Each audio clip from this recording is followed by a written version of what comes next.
میں آپ کو بتاتا ہوں کہ محدثین کا اصول بھی یہ نہیں، آپ تو محدثین کے اصولوں سے بھی ناواقف ہیں مرزا صاحب۔ محدثین کا یہ اتفاقی اصول ہے کہ اگر کسی شخص سے دنیاوی معاملے میں جھوٹ بولنا ثابت ہو جائے تو اس کی حدیث بھی قبول نہیں کی جائے۔ آپ کی الٹی منطق تب معتبر ہو سکتی تھی، اس کو سوچا جا سکتا تھا اگر ایک بندہ دنیاوی معاملات میں جھوٹ بولتا ہے لیکن حدیث میں جھوٹ نہیں بولتا تو اس کی حدیث قبول کر لو، دنیاوی معاملات اس کے چھوڑ دو، اگر ایسے ہوتا۔ لیکن محدثین کا یہ اصول ہے کہ اس راوی کی روایت قبول ہوگی۔ عادل وہ راوی ہے جس سے نہ حدیث میں جھوٹ بولنا ثابت ہے نہ کسی دنیاوی معاملے میں جھوٹ بولنا ثابت ہے۔ اگر اس کا زندگی میں کبھی ایک دفعہ بھی جھوٹ بولنا ثابت ہو جائے تو محدثین اس کی حدیث قبول نہیں کرتے۔ یہ میں آپ کو ایک قول المعرفہ والتاریخ ہے امام فسوی رحمہ اللہ کی کتاب، اس میں سے یہ جلد 1 صفحہ 684 ہے، اس میں امام مالک رحمہ اللہ تعالیٰ کا قول پیش کرتا ہوں۔ امام مالک یہ فرمایا کرتے تھے کہ لا تاخذ العلم من 4، 4 قسم کے لوگوں سے آپ نے دین نہیں لینا، علم نہیں لینا، کوئی روایت ان سے نہیں لینی۔ وخذ ممن سوا ذلک، ان کے علاوہ باقی سب سے لے لو، ان 4 سے نہیں لینا۔ وہ کون سے؟ لا تاخذ من سفیہ معلن بالسفر وان کان ارب الناس، یہ ہم اس کا ترجمہ اسکپ کر رہے ہیں، صرف آپ کو وہ جو ایک یعنی 4 کا ترجمہ ہم نہیں بتائیں گے، صرف ایک کا ترجمہ جو ہمارے متعلق، بات لمبی ہو رہی۔ ولا تاخذ من کذاب یکذب فی احادیث الناس اذا جرب ذلك علیہ وان کان لا یتهم ان یکذب علی رسول اللہ صلی اللہ علیہ وسلم۔ سبحان اللہ، بالکل وہی الفاظ جو سیدنا معاویہ رضی اللہ عنہ کے دفاع میں امام محمد بن سیرین رحمہ اللہ نے بولے تھے۔ امام مالک کا قول بھی بالکل انہی الفاظ کے بارے میں ہے۔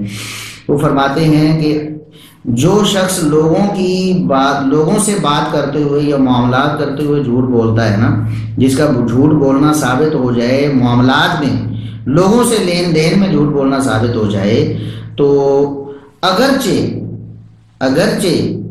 نبی کریم صلی اللہ علیہ وسلم کی حدیث میں وہ متہم نہ ہو، لم یتہم، لا یتہم، وہ نبی کریم صلی اللہ علیہ وسلم کی حدیث میں جھوٹ بولنے کا الزام اس پر نہ ہو، تب بھی اس سے حدیث قبول نہیں کرنی، کیونکہ جو شخص جھوٹ بولتا ہے وہ عادل نہیں رہتا، حدیث میں نہیں عام معاملات میں جھوٹ بولتا ہے تب بھی اس کی عدالت چلی جاتی ہے، عادل نہیں رہتا۔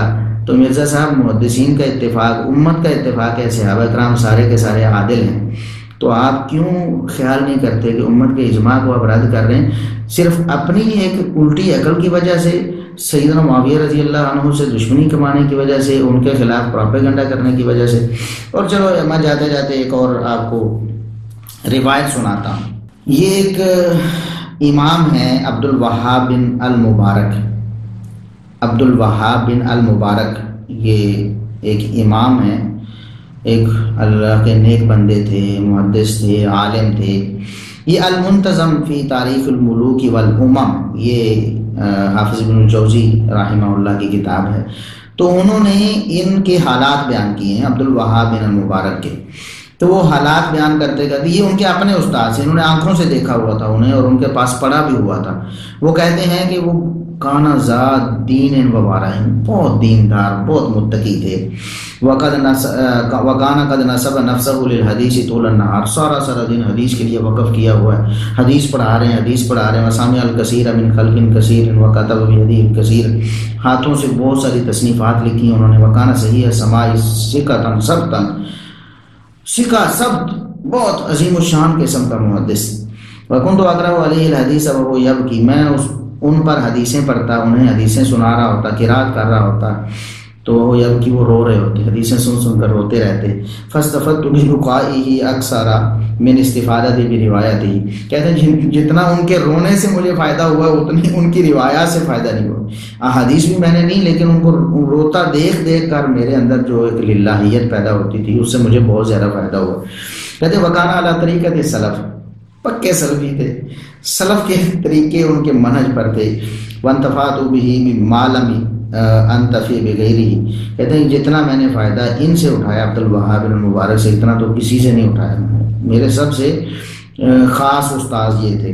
ودخلت علیہ وقد بالیہ وذهب لحمہ، میں جب ان کے پاس آیا، بہت کمزور ہو چکے تھے، ان کا گوشت بھی ختم ہو چکا تھا، بالکل وہ سوکھ کر ہڈیاں بن چکے تھے۔ فقال علی، انہوں نے مجھے فرمایا، اب کیا فرمایا جی؟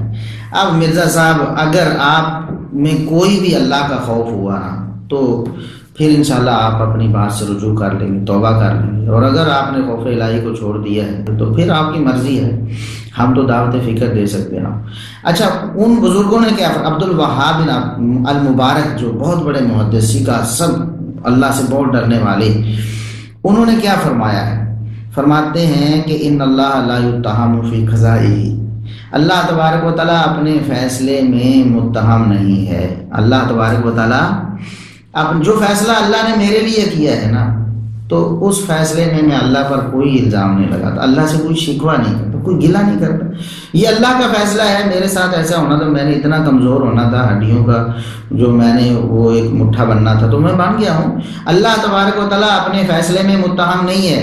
مرزا صاحب آپ کی الٹی عقل جو ہے، لم یتہم فی الحدیث، حدیث میں متہم نہیں ہے، تو اس کا مطلب ہے باقی معاملات میں متہم ہے۔ تو یہاں ترجمہ کریں پھر کہ اللہ تبارک و تعالیٰ اپنی قضا میں، اپنے فیصلے میں متہم نہیں ہے، تو باقی معاملات میں نعوذ باللہ متہم ہے۔ انا للہ و انا الیہ راجعون۔